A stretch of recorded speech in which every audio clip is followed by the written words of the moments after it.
Coloque a tua mão no teu coração, vamos orar. Eu quero rapidamente ministrar algo que o Senhor colocou em meu coração. Eu creio que é uma palavra nessa manhã mais de despertamento, para te animar, para levantar você. É um tempo agora profundo que Deus quer nos levar, não só a questão de mudança de local, mas um tempo também de crescimento, um tempo de colheita. E é sobre isso que eu quero estar falando nessa manhã. Pai da glória, nós estamos diante de Ti agora, Senhor, e pedimos que o Teu Espírito Santo venha sobre nós.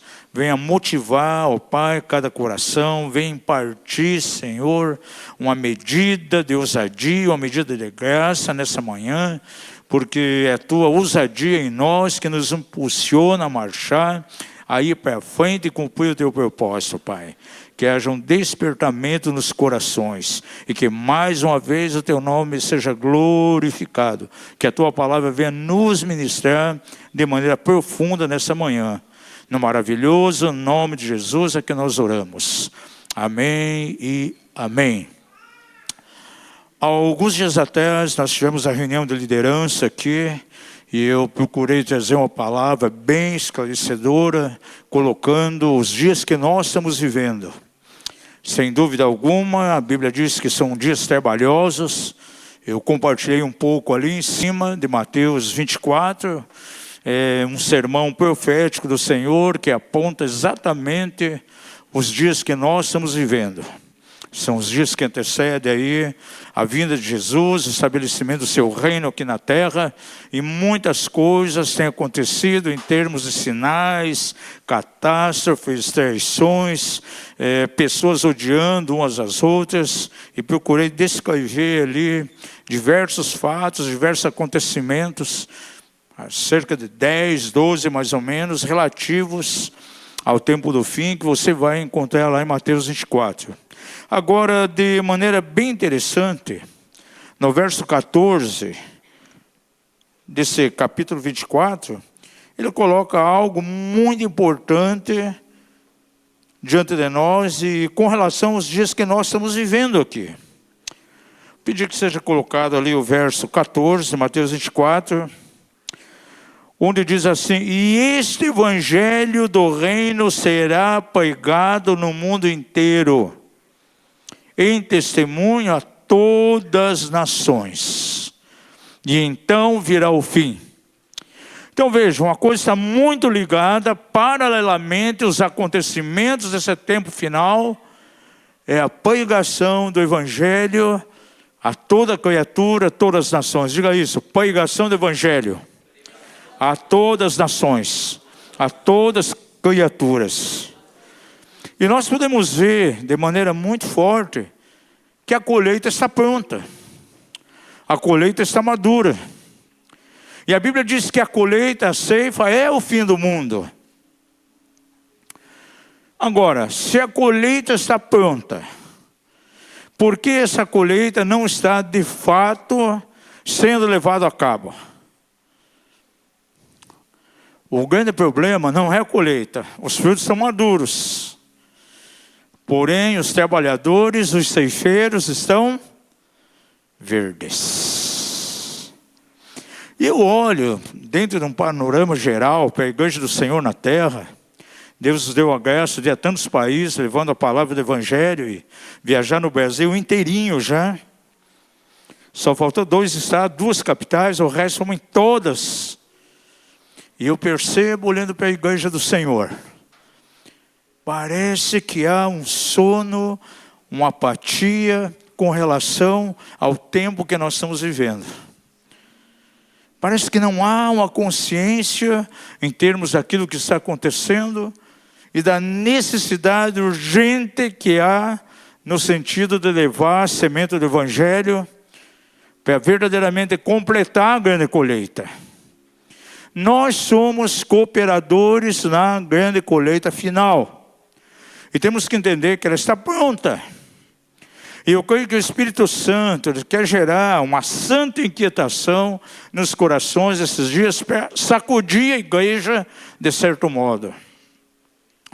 Eu acho muito bom a realização do Descende, porque veio despertar, veio restaurar a visão da necessidade da semeadura do Evangelho. A igreja sendo enviada para levar as boas novas. A reprodução é um dos maiores milagres que pode existir. Para mim, dentre todos os milagres de Deus, o que eu acho mais extraordinário é a capacidade, por exemplo, de uma mulher reproduzir, carregar uma criança por 9 meses, algumas um pouco menos, e lá na frente nascer alguém. É um grande milagre de Deus. Agora, eu vejo que no reino de Deus, uma vida sendo gerada também é um grande milagre. É interessante como a Bíblia descreve de maneira muito ampla sobre a questão da esterilidade. Nós vemos muitas mulheres que foram estéreis na Bíblia, que não conseguiam ter filhos. E foram mulheres que clamaram de maneira insistente diante de Deus para que um milagre viesse a acontecer. A nação de Israel, por exemplo, ela foi fundamentada em cima de milagre de reprodução. 3 mulheres estéreis. Se não fosse quebrada a esterilidade, a nação de Israel não existiria hoje. Porque verdadeiramente Israel é um resultado da experiência de Jacó com Deus, porque ali então começou a nação de Israel. A ele foi dado o nome de Israel. Agora, de onde ele vem? De um contexto, de um histórico de esterilidade. Quantos homens de Deus na Bíblia foram resultado do milagre de reprodução e quebra de esterilidade? Sansão, João Batista, Isabel era estéril. O profeta Samuel veio como resultado de um milagre tão tremendo de quebra de esterilidade na vida de Ana. E ela, de maneira insistente, ela gritava: Senhor, dá-me filhos, senão eu morro. E eu creio que esse clamor tem que estar no coração da igreja nesses dias. Um clamor pela reprodução. Um clamor no sentido de gerar filhos para o reino de Deus. Eu quero trazer aqui de maneira bem rápida, eu quero fazer uma analogia, comparando a situação de uma mulher ao gerar, relacionado com a igreja. Porque a igreja na Bíblia é representada por uma mulher. Ela é a noiva de Cristo. Algumas mulheres não conseguem reproduzir filhos, devido a algumas situações. E eu posso estabelecer um paralelo com a igreja e com o crente individual. E que de um modo espiritual pode passar pelas mesmas situações que a mulher passa quando ela não consegue gerar. Eu tenho visto de maneira bem clara que a igreja muitas vezes ela não gera, crentes que não conseguem gerar devido a alguns problemas. E que são os mesmos problemas que podem estar em uma mulher quando não tem capacidade de reproduzir filhos. Eu tenho encontrado pelo menos 6. E eu quero mencionar isso. E talvez alguns possam se identificar com isso.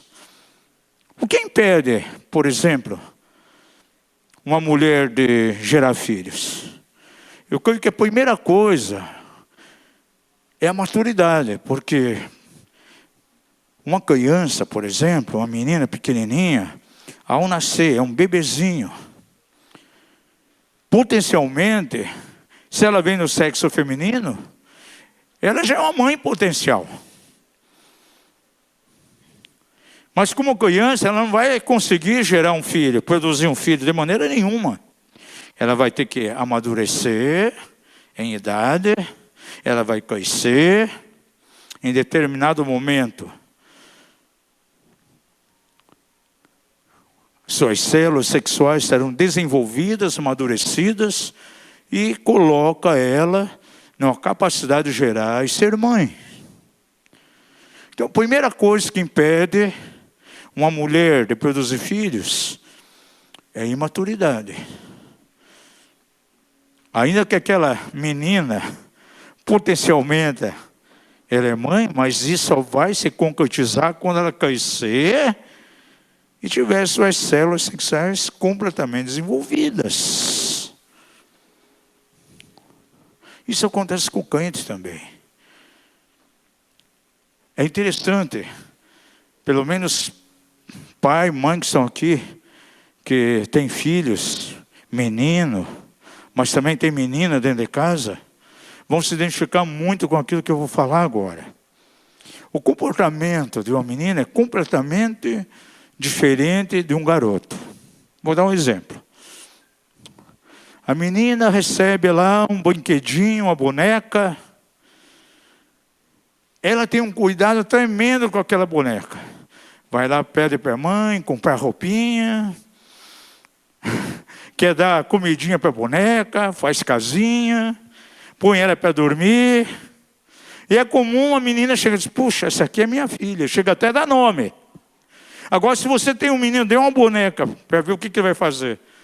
Eu tenho certeza, a primeira coisa que vai fazer é arrebentar a boneca. Arrancar a cabeça, a perna, o braço, para ver o que tem lá dentro, como aquele brinquedo foi fabricado. Agora a menina é diferente, por quê? Ela já tem um instinto nela de ser mãe. Agora, quando amadurece, ela pode produzir.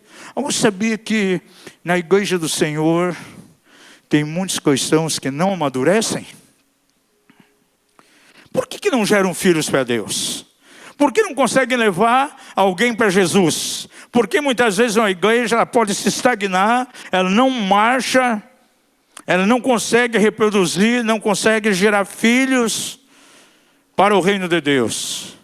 Muitas vezes você vai ver que é uma igreja ou é um crente completamente imaturo, infantil. Como aquela menina pequenininha, que pode ser mãe, mas só vai ser um dia com amadurecer. Tem cristãos que não amadurecem. Igrejas que não amadurecem. E nós temos alguns exemplos bem claros aqui na Bíblia de igrejas que não amadureciam. Onde havia contendas, dissensões, intrigas. Veja os discípulos de Jesus. Eu posso ver os discípulos agindo antes da vinda do Espírito Santo e depois. Eles só conseguiram realmente produzir depois que foram cheios do Espírito Santo e impactados. Porque quando você lê os evangelhos, você vê que os discípulos de Jesus estavam mergulhados num clima de total imaturidade. E por que eu digo isso? Pelos comportamentos. Por exemplo, se você analisar o capítulo 9 de Lucas, você vai ver tanta imaturidade naqueles discípulos que se tornaram apóstolos depois, mas no entanto, no início foram imaturos. E você só vai ver eles produzindo verdadeiramente depois que o Espírito Santo desceu e eles foram cheios do Espírito Santo. Quer ver alguns sinais de maturidade? Coloca aí, por favor, o verso 46. De repente suscitou entre eles, entre os discípulos, uma discussão que girava em torno de quê? Quem seria o maior dentre eles? Veja que na imaturidade eles viviam ali numa disputa de poder. Qual era o maior entre todos eles? E será que nós não vemos isso na igreja muitas vezes acontecendo? Muitas vezes um espírito de competição, um querendo ser melhor do que o outro. Isso prova a imaturidade da igreja. Isso prova a imaturidade em corações que têm esse tipo de sentimento. Eles estavam disputando entre eles. Aquele que quer a melhor posição, o melhor cargo, o maior destaque. E as almas estão perecendo. E o diabo ganhando terreno, enquanto está havendo ali toda uma disputa de poder, querendo ser alguma coisa. E as pessoas que precisam ouvir de Jesus, sendo deixadas de lado. Agora, veja outra imaturidade aqui, versos 49 e 50. João, o discípulo que Jesus amava, aquele que reclinava a cabeça no pé de Jesus,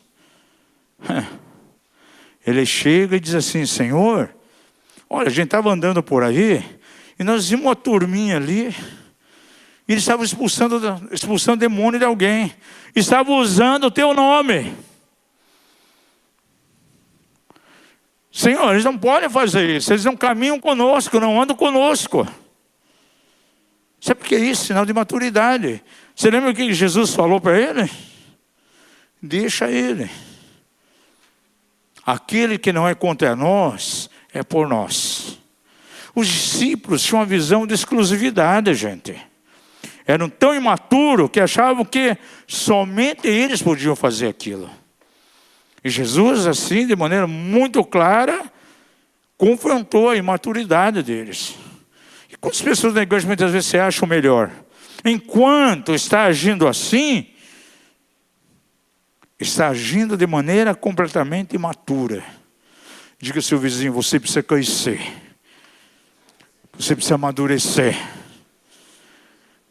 Porque muitas vezes o fato de não estar produzindo filhos para Deus, não evangelizar, não se preocupar com o vizinho lá do condomínio que está enfermo, doente, muitas vezes é uma evidência da imaturidade dessa pessoa. Ele está pensando mais em si, nos mimimis, nos problemas, nos relacionamentos, até mesmo com pessoas da igreja que não está bom, e as almas estão perecendo. Olha outra imaturidade, vejam o verso 54, aí de Lucas.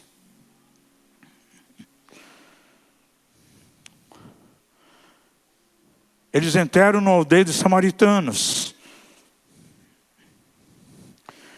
E os samaritanos não receberam bem a Jesus. Agora veja a imaturidade aqui. João novamente, Tiago e João foram falar com Jesus: olha, eles não estão querendo receber você. Você quer que a gente peça que venha fogo do céu e queime todos eles? Gente, que maturidade! Senhor, nós chamamos fogo do céu, esse povo vai morrer tudo queimado, porque não receberam você. Imaturidade. Para o seu vizinho: como está o nível da tua maturidade? Você é uma criancinha que pode produzir potencialmente, mas ainda não amadureceu. Guarde isso, a mulher só vai produzir filho quando estiver numa fase madura. E um crente não produz filhos para Deus porque muitas vezes está numa fase de imaturidade. E eu quero declarar em nome de Jesus nessa manhã que 2026, que profeticamente é o ano para avançarmos e prosseguir no sobrenatural de Deus, que seja o ano em que você vai crescer, vai amadurecer. Os teus sentidos espirituais maduros, deixando a criancice, deixando os mimimis e impulsionar. Nós vamos para um lugar grande, o Senhor nos colocar ali, não é para a gente estar ali com 20 e 30 pessoas não, gente. É um bairro residencial. Vamos sair de 2 em 2 lá. Igreja tem que movimentar.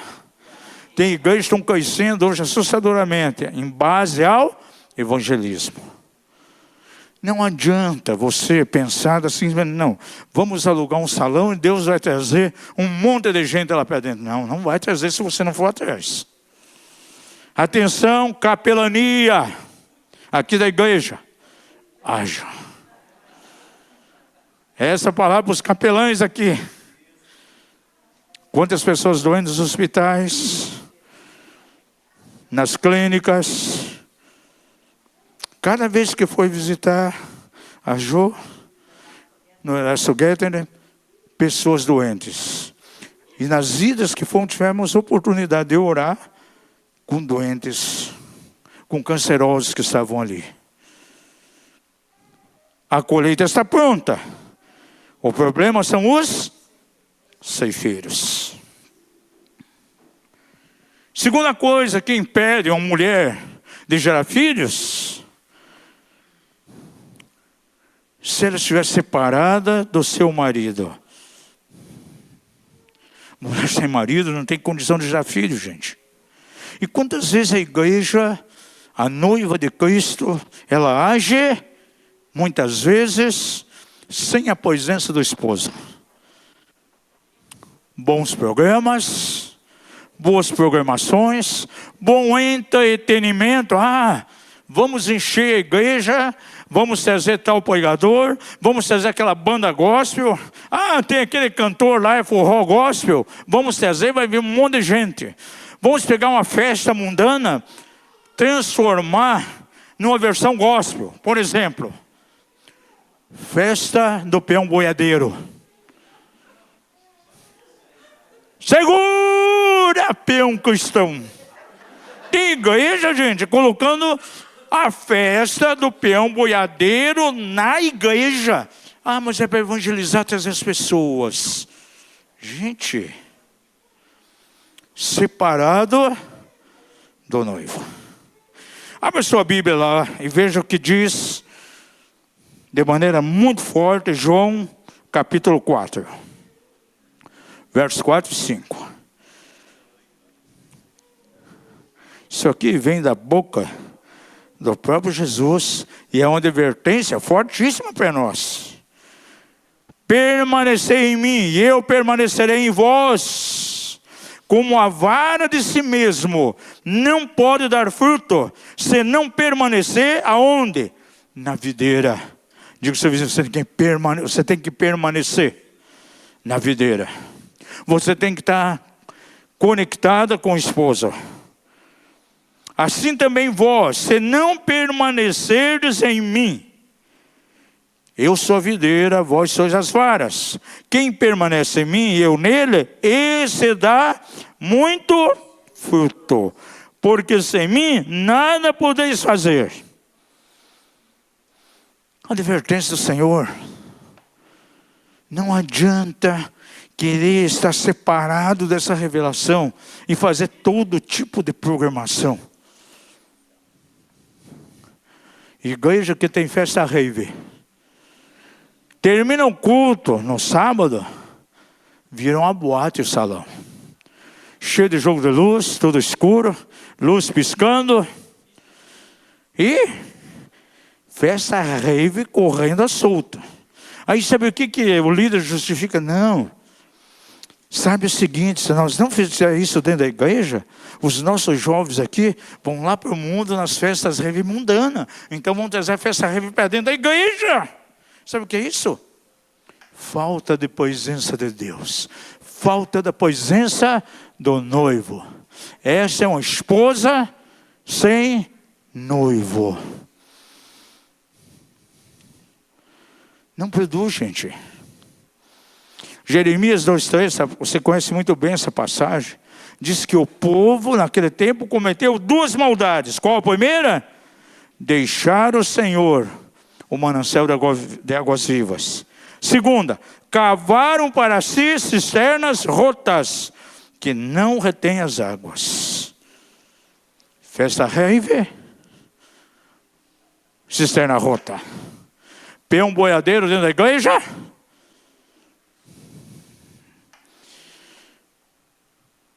Cisterna rota.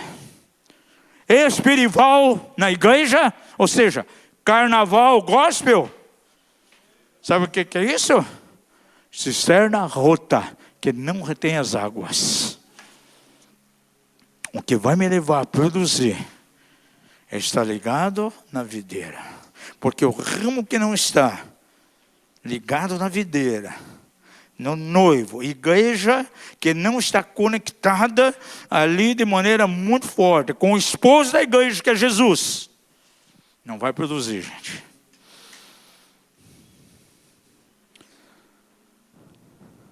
É uma igreja sem filhos. É um crente não conectado com o esposo que não vai produzir.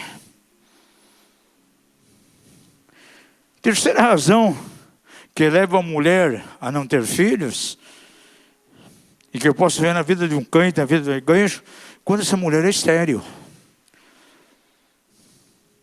Por exemplo, quantas vezes nós oramos com mulheres estéreis? A Gaia está aqui. Esse dia foi essa semana. O Eduardo foi lá em casa, procurou umas fotos antigas. Nós temos caixas e caixas com fotos, álbum. De repente ele achou a foto de uma menininha lá, bebezinho, ali com menos de 1 ano. Quem que é essa menina aqui? Quem que é essa criança? Essa é a filhinha da Audacélia. Quantos conhecem a Audacélia aqui? O ministro de louvor. Sabia que a Audacélia era estéril? E ele ficou na nossa casa alguns dias. E na mesa, no café da manhã, ela abrindo seu coração e dizendo quanto ela queria, ter filhos. Só que não conseguia ter. Foi orado com ela. Deus fez um milagre. Pouco tempo depois, ela gerou a Giovana. Falei depois da hora, essa aqui é a Giovana, a filhinha da Audacélia, que veio por um milagre. Depois ela teve mais uma menina. Agora tivemos, há tempos atrás, lá em São Paulo, lá na Yacht Church, um evento, e ela veio para ministrar. Aí ficamos no mesmo hotel, estava o Eduardo junto com a gente, mais alguns irmãos da igreja. E ela falando da Giovana, já é casada, já cresceu, os anos se passaram, já teve a outra filha, logo, logo já vai ser avó. O Senhor quebrou a esterilidade. Eu vejo muitas vezes a mulher, quando é estéril, quantas já chegaram para nós assim, desesperadas, porque querem ter filho. Olha, já fiz esse tratamento, foi esse médico, foi aquele outro, e ela vai de tentativa em tentativa, batalhando, porque ela tem um desejo ardente que esses filhos venham. Pergunte ao seu vizinho, você tem clamado no sentido de gerar filhos para Deus? A mulher não se conforma com a esterilidade. Um crente não pode se conformar se ele está servindo a Deus há anos, não tem nenhum fruto, não levou ninguém a Jesus, ele não pode se conformar. A mulher não se conforma. Ela vai ser médico, vai outro, faz esse exame, faz outro. Quantos cristãos conformados? Pastor, 2 anos, 5, 8, quem sabe em 10 anos, não levou uma pessoa a Jesus, nem os parentes. E recebereis virtude do Espírito Santo. E sereis testemunhas aonde? Jerusalém, depois toda Samaria. Gente, quem sabe precise o Senhor nos tocar para que haja uma revolução nas nossas próprias famílias. Cristão que de repente a família dele não tem ninguém cristão.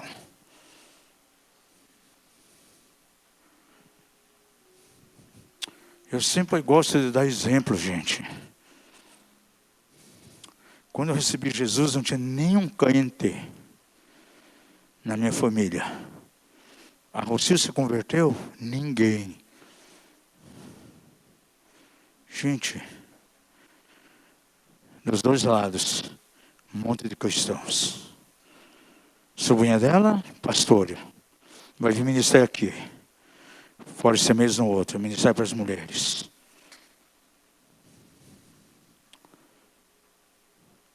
Sobrinha minha, não era crente, filho do meu irmão. Pastor, é uma igreja enorme da cidade. É a segunda dentro da hierarquia. A hora que a fundadora morrer, ela que assume. inúmeros cristãos do meu lado. Diaconisas na quadrangular. Gente, nós temos que ser luz. Jesus disse assim: vocês são boa semente. O campo é o mundo, porém vocês são boa semente. E uma boa semente, na verdade, ela está cheia de potencial, cheia de poder, e que tem que reproduzir. A palavra do Senhor diz assim, lá em Provérbios 11:30. Deixa eu perguntar, quantos de vocês aqui querem ser sábios? E sabe quem é o sábio? Veja lá Provérbios 11, verso 30. O fruto do justo é árvore de vida, e o que ganha alma sábio é. Desafie seu vizinho que está ao lado aí. Pergunta a ele, até o final do ano, quantos você vai levar para Jesus? Lembra da declaração profética do pastor Nonato, quando veio aqui no curso de finanças? Disse, olha, puxa, tem pessoas gordas. Nós não podemos ser espiritualmente obesos. Gente, você pega uma criança, começa a dar alimento bom para ela. E ela fica sentada só se alimentando. Daqui a pouco ela está obeso e não consegue produzir. Você pode pegar uma pessoa, vai ministrando, palavras profundas, muito conhecimento. Daqui a pouco ele está um obeso mental. E sem frutos, não produziu nada. Quarta coisa que leva uma mulher não conseguir gerar filhos é se interiormente ela está doente. Tem mulheres que têm enfermidades, por isso não consegue gerar. Tem que fazer tratamentos profundos, então, para solucionar a situação para que venha dar filhos, produzir filhos amanhã depois. Agora, há crentes, até mesmo igrejas todas, muitas vezes não conseguem produzir. Por quê? Porque são enfermas. Por isso aqui na casa, o Senhor nos dá uma visão tão clara de ministério de libertação, cura emocional, crescimento emocional. Investimos nisso para que interiormente haja cura, haja uma saúde maravilhosa, pessoas saudáveis, para poder produzir frutos. Por isso o Senhor nos direcionou já, em 1999, colocar o Silce aqui. Quantas milhares de pessoas já passaram pelo Silce? Tem pessoas que vêm de outro país para participar aqui. Esse seminário já levamos para tantas cidades, e tantas igrejas estão realizando debaixo da nossa orientação, pediram a bênção para a gente, usa o nosso material, pegaram os meus CDs, transformaram em ensinos da igreja, usa a nossa logomarca, e estão realizando o Silce.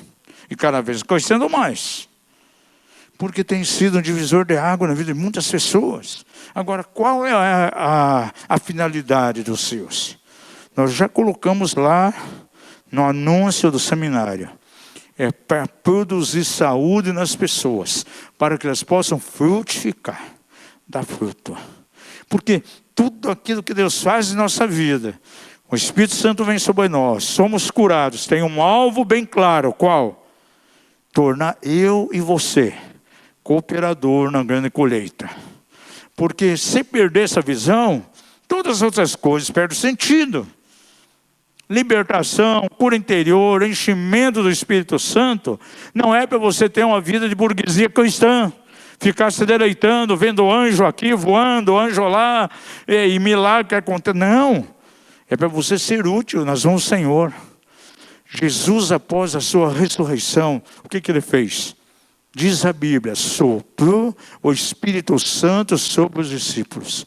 E ele diz, assim como eu fui enviado, eu envio a vós, a vocês. E soprou sobre o Espírito. O que ele está dizendo? Da mesma maneira que o Pai me enviou aqui, como uma boa semente, para trazer a mensagem do Evangelho do Reino, eu estou enviando vocês agora, para que vocês sejam indo e pregando o Evangelho, fazendo discípulos em todas as nações. Quinta razão que impede uma mulher de gerar filhos é a viuvez.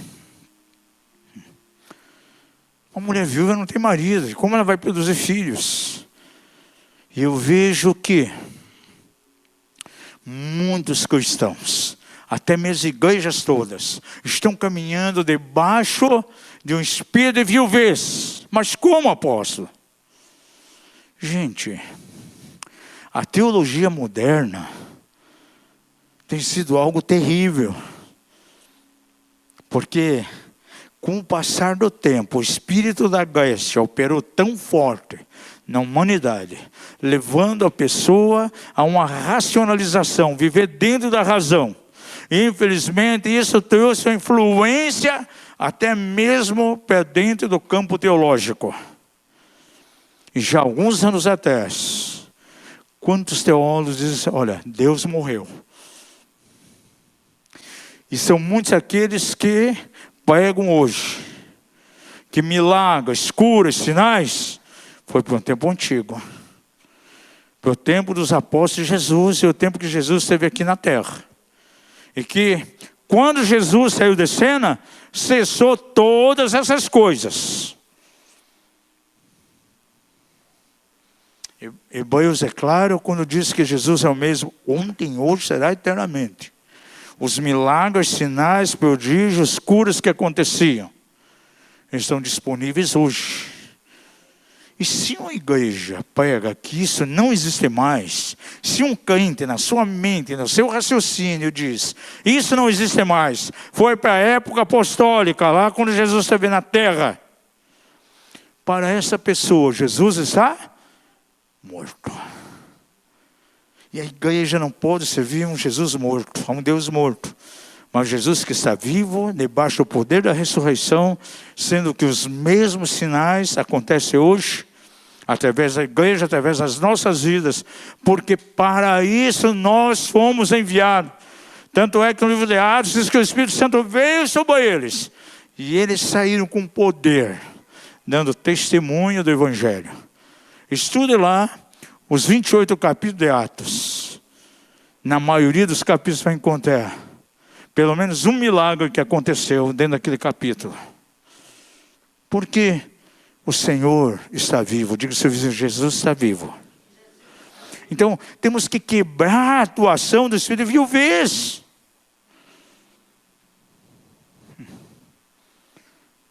Porque para muitos, Deus, Jesus estão mortos.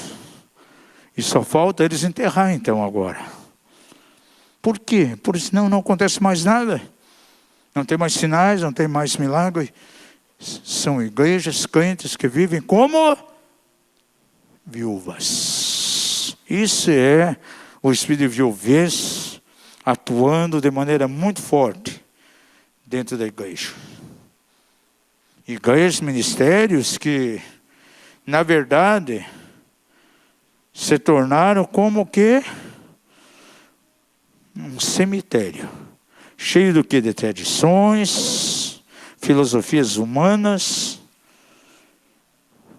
e você não consegue ver nesses lugares o aroma da vida ressurreta. Você sente o que? O odor da morte. São crentes que são mergulhados na morte espiritual. Segmentos evangélicos onde entrou o espírito de morte.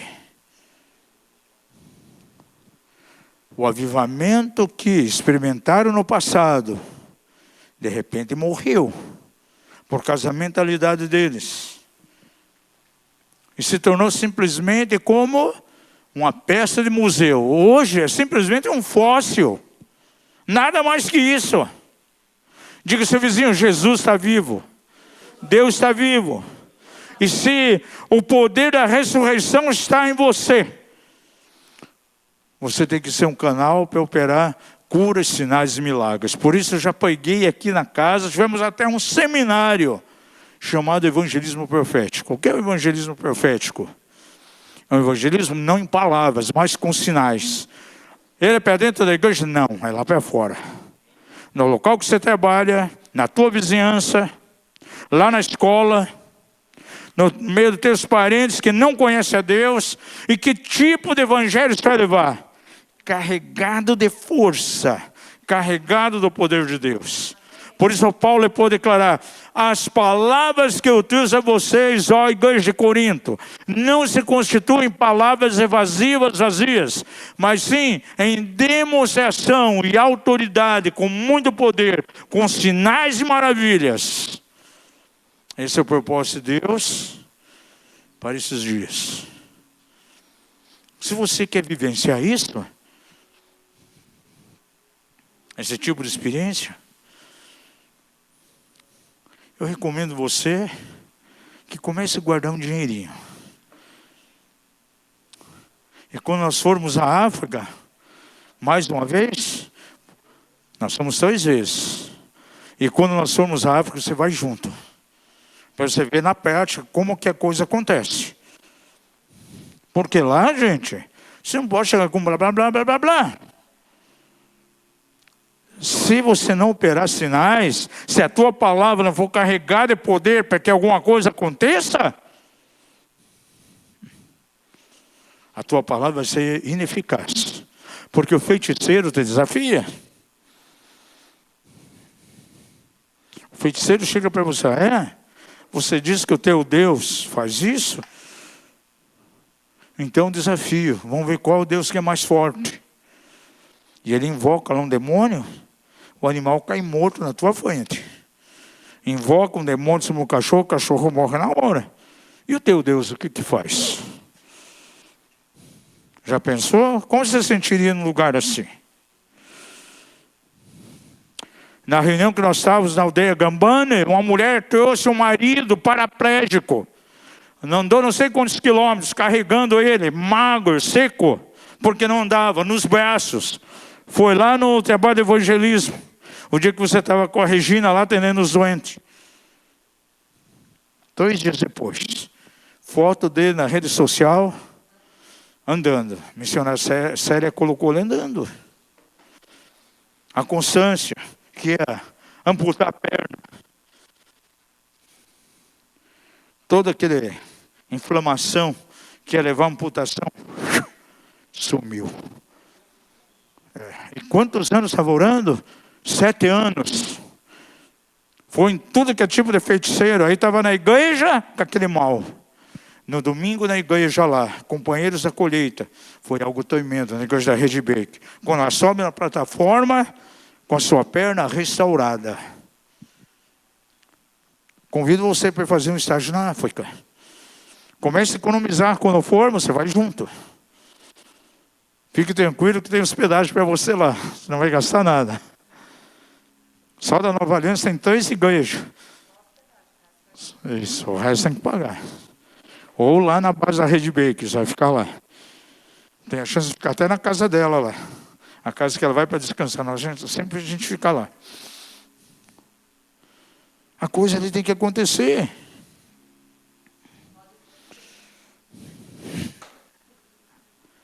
Gente, a última vez que guerra com relação aos demônios. Queriam até tirar nossa vida com um carro. O dia que nós fomos lá para a África do Sul. Queriam bater nosso carro, uma van. Gente, jogou para cima da gente. Graças a Deus, o rapaz estava com a gente, foi rápido. Mas uma van ia cair, ia moer nosso carro.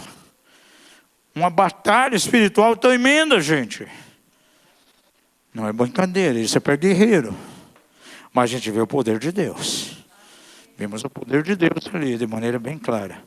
Convido você para conhecer na prática o que é quebrar o espírito de viuvez e ver que Jesus faz as mesmas coisas hoje de uma maneira maravilhosa. Sexta e última razão que leva a mulher a não conseguir gerar filhos: se ela está velha. Uma mulher de 80 anos, 80 e pouco, só sara por um milagre. É o caso que nós encontramos na Bíblia. Logicamente, ela já não tem mais a condição de gerar filho. Por quê? Por causa da idade. E quantas vezes o espírito de velhice entra em alguém? Tem igrejas que está cheio de pessoas de 20 e 30 anos, mas quando você olha, parece um asilo de velho, gente. Porque mentalidade que não é renovada, gente. E velhice não se refere a uma questão de idade, gente. É um estado de mente, é um estado de ser. Porque já conheci pessoas com 28 anos, 30 anos, um comportamento de quem tem 80, velho, não consegue produzir, não leva ninguém para Jesus. Os ministérios que mais impactaram minha vida: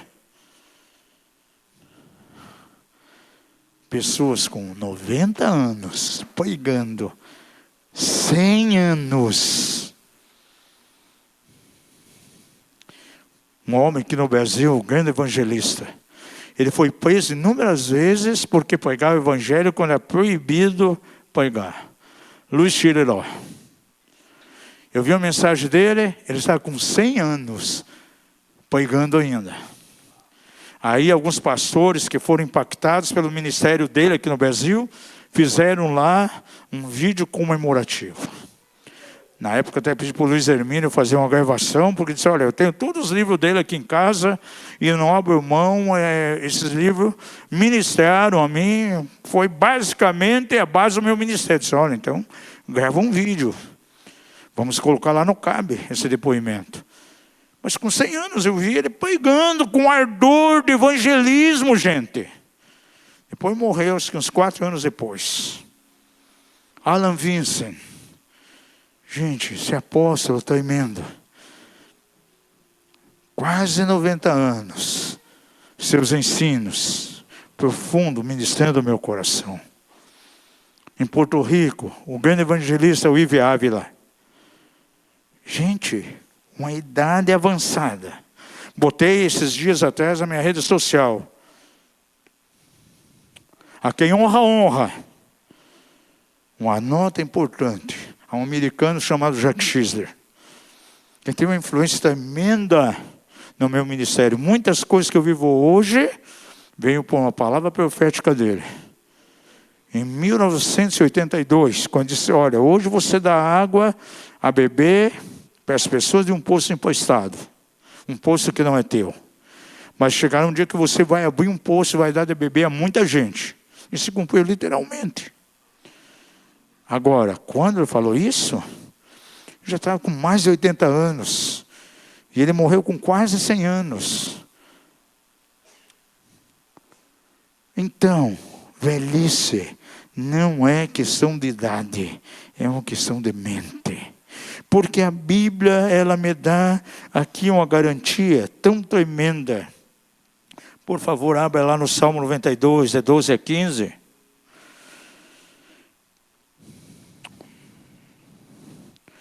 Os justos florescerão como a palmeira, e crescerão como o cedro no Líbano. Estão plantados na casa do Senhor, florescerão nos atos do nosso Deus. E quando? Na velhice, ainda darão frutos. E serão viçosos e florescentes. Para quê? Para proclamarem que o Senhor é reto. Isso aqui tem a ver com evangelismo, proclamação. Ele é minha rocha, e nele não há injustiça. Ainda na velhice produzirão frutos. Gente, uma igreja que não se renova vai entrando para dentro dela o espírito de velhice. E ela pode se tornar, amanhã depois, o quê? Um asilo.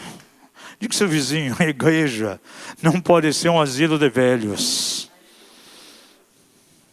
Ou vai se tornar um cemitério do quê? De tradições religiosas, de legalismo.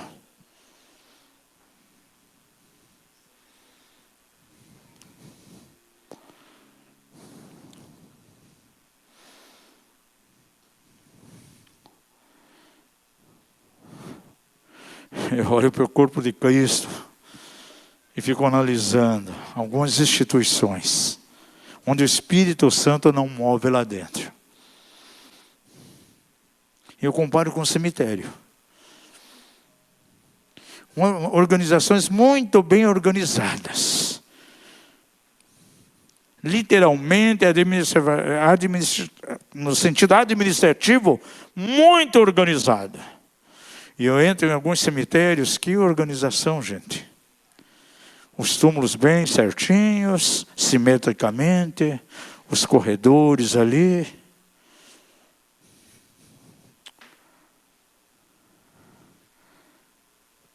Uma instituição, ela pode crescer, está entrando gente, mas gente sem a vida de Cristo, com espírito de velhice. Pergunto a você, o cemitério cresce ou não? Todo dia estão enterrando gente lá. E na organização pode chegar gente todo dia. Porém, o espírito da ressurreição não está ali. A morte espiritual.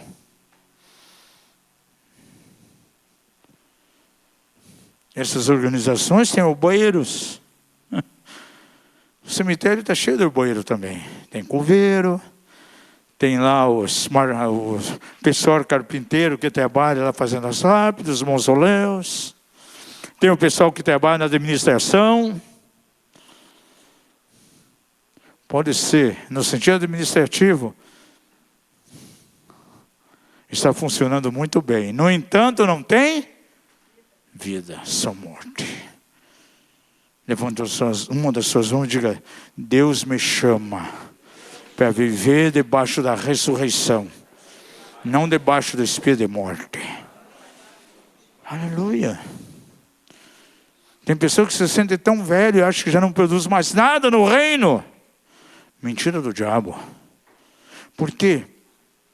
Na velhice ainda dará fruto. Termino com 2 Coríntios 4,16. Por isso não desfalecemos, mais ainda que o meu homem exterior se esteja consumindo, a minha carne se corrompendo, no entanto, no meu interior, o meu homem interior vai se renovando dia após dia. Diga ao seu vizinho, você é chamado à renovação e não a velhice. Aleluia, nós estamos sendo aquilo que é velho para o novo, e não do novo para o velho, porque o crente não envelhece, ele rejuvenesce a cada dia. Eu quero orar de maneira específica aqui nessa manhã. Nós temos irmãos aqui na casa que moram em condomínios, conjuntos, habitação, prédio, onde tem muitas pessoas que estão perecendo. Pessoas que precisam conhecer Jesus são impactadas. E saiba que você está ali como uma boa semente para levar o evangelho a essas pessoas. Pessoa que mora em condomínio fechado, que mora em prédio. Você tem um campo evangelístico aí enorme.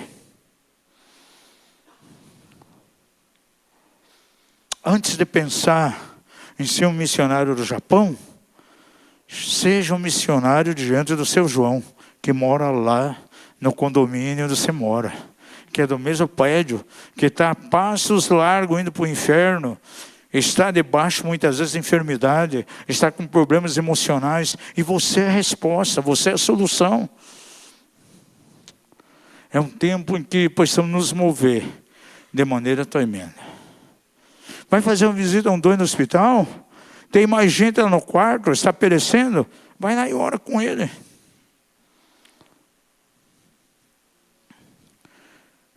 Se entrarmos aqui, nesse local novo, é um local ali onde tem bastante residência. Conversando com a equipe estratégica, disse, olha, ali há algo que pode ser feito. Vamos visitar essas casas. Diz, olha, tem uma igreja aqui, onde é pregado aí as boas novas. E pergunta a ele, se tem alguma necessidade dentro da casa, tem alguém doente? Alguém está precisando da resolução do Senhor? Alguém precisa de uma porta de trabalho? Aí vai dizer sim. Eu posso orar por isso? Entra lá, faça oração. Dali 2 semanas volte. Dali 1 mês. Pergunta, e agora? Aquela oração tem que ser feita? Abriu uma porta? Houve uma cura? Sim. Então eu quero convidar você para ir numa reunião maior. Você vai dar um testemunho. Você vai dar um relatório do que aconteceu. E é assim que as pessoas vão sendo alcançadas.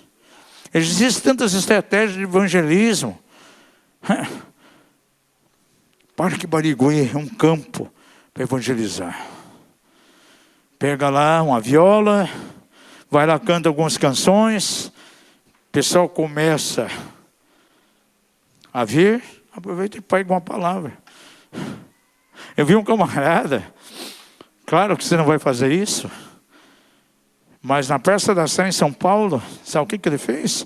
Pegou uma caixa de madeira, disse, olha, aqui dentro tem algo poderoso aqui dentro.